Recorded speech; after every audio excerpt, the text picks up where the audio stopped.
Welcome, Gunrunner.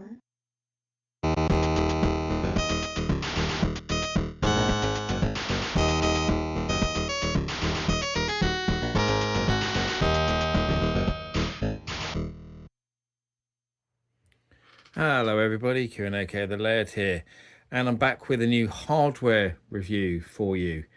And this is something quite different to most of the stuff I've done in recent months, because it's a sort of plug and play type console, and I haven't done anything like this actually for quite a while that I can think of. But yeah, I picked it up quite recently, although I believe these have been out years, but this is a fairly recent pickup that I've been meaning to do for the last couple of months actually, but I kept forgetting I had it, and then I was going through some stuff and found it in a box and remembered it again. But yeah, I think I got it about 2 or 3 months ago. But basically how I came across this was actually I got it from eBay, but you know how eBay sometimes sends you those vouchers, where you get like 15% off a seller or whatever, and sometimes they're very, very strict in how you can use them. This was basically one of those. They sent me this voucher, and I clicked on the thing that was the applicable items, but this voucher was something to do with clearance items, I think it was called. You could only use it on these clearance stores, and I found this, and I believe it was being sold for, I think it was £18. I think it was 17.99 if I remember correctly. And then you had this voucher, which I'm pretty sure was 15% off. That's what I seem to remember it being. So I got it quite a bit cheaper than that. So I think it was like £14 something by the time the money came off. Something around there anyway, maybe a bit less. Trying to think in my maths now. So yeah. So yeah, it was an all right deal, really. I thought, well, for that price, I'll pick it up. Not much to lose. And the funny thing was, when it turned up, the box is damaged, which is obviously why it was on clearance. You can see there, it's actually brand new. It just had a damaged box, and it's got a little bit of damage on the top. But the other really weird thing about it was that it was filthy, and when I say filthy, I mean literally black, to the extent that you couldn't even see through this panel or read the logos or anything. And I had to wipe it all. And the only thing I can assume is that it was in some sort of warehouse or something where there was a fire, because it was almost like soot that it was covered in. It was crazy. So yeah, it was damaged and very, very dirty, but I cleaned it off so I could do this video, and opened it up and just took a quick look to check it was all there, which is why the tape there is undone. But this actually weirdly was already like this, in terms of it was already ripped like it is. I didn't actually rip that like that, because there was another bit of tape over the top of it. It's like it had been retaped. But we'll open it up anyway, which I'm doing now, and so you can see. So I say it's all in there. So there's our instruction booklet, and the console is actually still fixed in, and I didn't even take it out. I just wanted to check it was there. Oh, this is going to be one of those ones where it's wired in or something, isn't it? So you can't get it off. Yeah, it's got a look, some kind of security tag thing. So it's attached to the base of the box. So you've got to try and get it off that, which I've just managed to do. So now I'm knocking my camera over because I still can't get it out of this bloody box. Cool, they made that a lot more difficult than it should have been, didn't they? Blimey. So let's get that back over there. And we've got our device here, so we can take a look at what we've got exactly. So on the box, as you can see, it says Double Dragon. You might have got a hint from this top right image of the TV, but that looks suspiciously like the NES version, which is what I'm guessing it is. Made by WinFun and MSI Entertainment, never heard of them. Now, it says 30 years anniversary on it, and I believe Double Dragon came out, was it 1986 or was it 87? I'm trying to think. I think it might have been 87. So if it was 87, so yeah, this item has been out a long time. So that would have been 2007 then maybe this came out.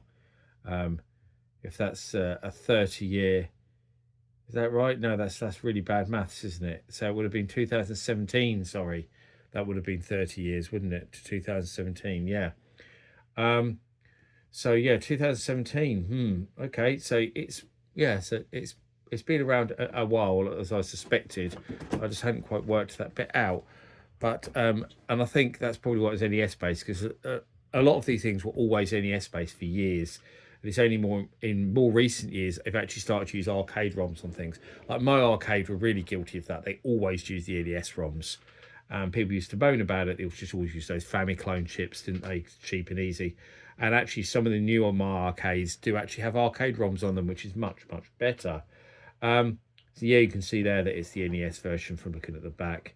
But it's interesting because it talks about Billy and Jimmy Lee and how they're fighting against the, the Shadow Gang and all that stuff. The Black Warriors, yeah. When the NES version isn't two-player anyway, and this is only a single joystick.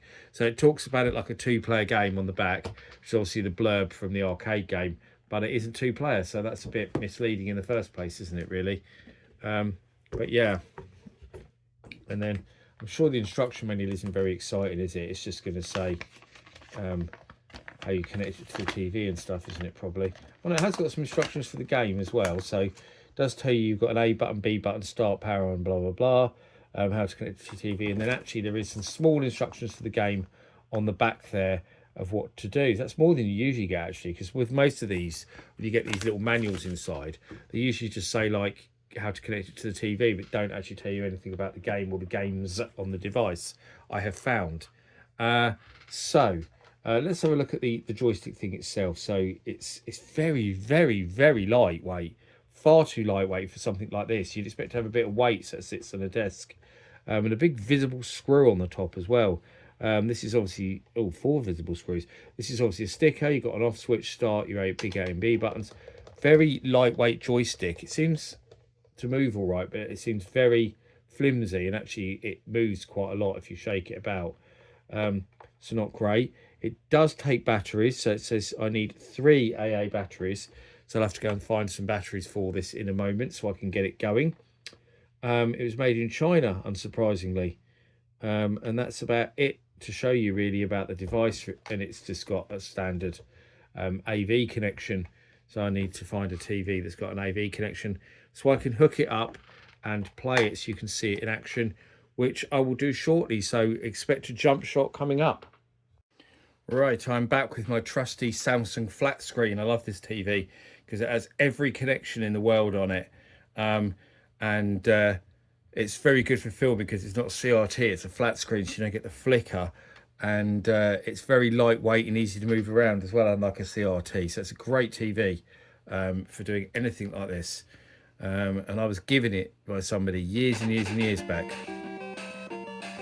There we go. It is the NES version. With the copyright message changed, you'll notice. So it says Arc System Works now.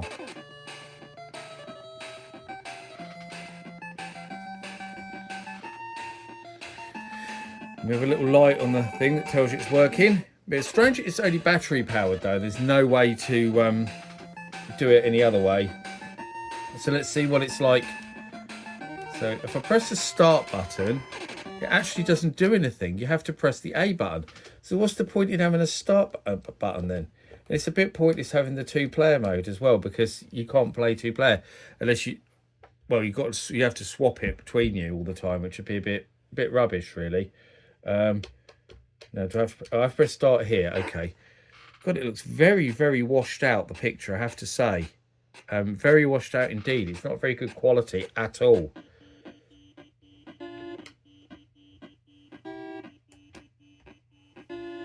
At least we've got some kick-ass music though, eh? But the picture is very strange, kind of washed out, and it's not the TV, because I was using this with my PC Engine the other day, and it looked absolutely fine.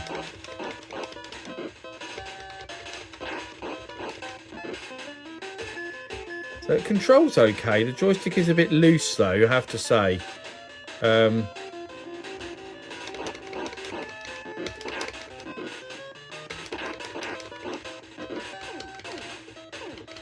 Whip it. Whip it, Billy. And then you lose your bloody whip. That's what I hate about the NES version.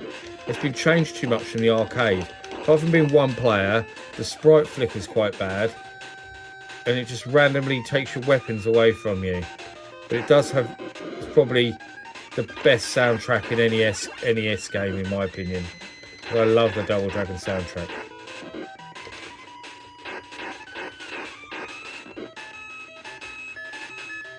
So we might not have the arcade gameplay, but we've got the arcade music, haven't we? So let's get a whip again. But I thought, I mean, I'm sure most of you played Double Dragon on the NES and know what it's all about, but you need to see these things in action, don't you, really?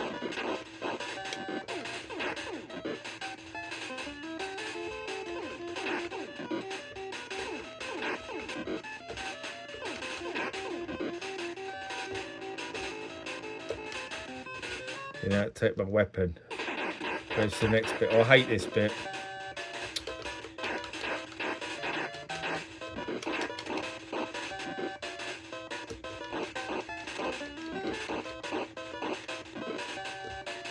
Suck it.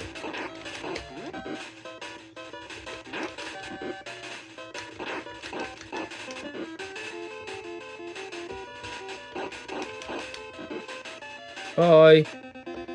The old trick with a Bobo there, get him off the escalator or conveyor belt, whatever you want to call it. So that really gives you an idea of what this is about. I don't really think I need to play the game more, to be honest with you. I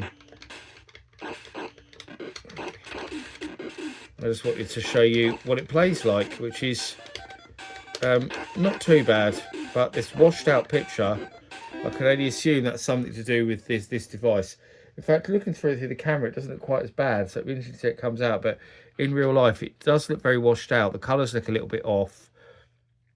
But yeah, I mean, I suppose it's okay. The problem is this joystick is a bit flimsy.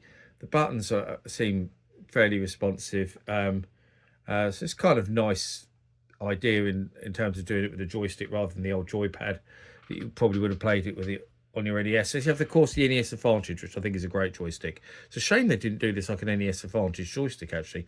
That would have been a good idea. But yeah, considering I paid less than 15 quid for it, I can't complain, I suppose. But I'll probably end up giving this to someone or something. It's not something that I'm particularly worried about keeping in my collection. I often give these things away to people as prizes at events that I do after I've done videos on them. But yeah, it's all right. I suppose, but nothing particularly exciting. But that's it. That's the Double Dragon. I don't know what you'd call it, really. I suppose I was going to say arcade joystick, but it's just a Double Dragon plug and play, really, isn't it? Yeah, it's not the arcade version. It's the NES version. It plays all right, but has a washed out picture. That's a good summary, really, isn't it? And the joystick's a bit flimsy, but what do you expect with these kind of things? It's probably not worth buying because there's loads of ways to play this in emulation, but it's still nice to look at anyway, isn't it? At least it has a kind of cool design, I suppose, in terms of the picture on it and stuff. But anyway, I digress. As always, thank you for watching. I've been the Laird, and I'll see you all again for another video very soon. Bye bye.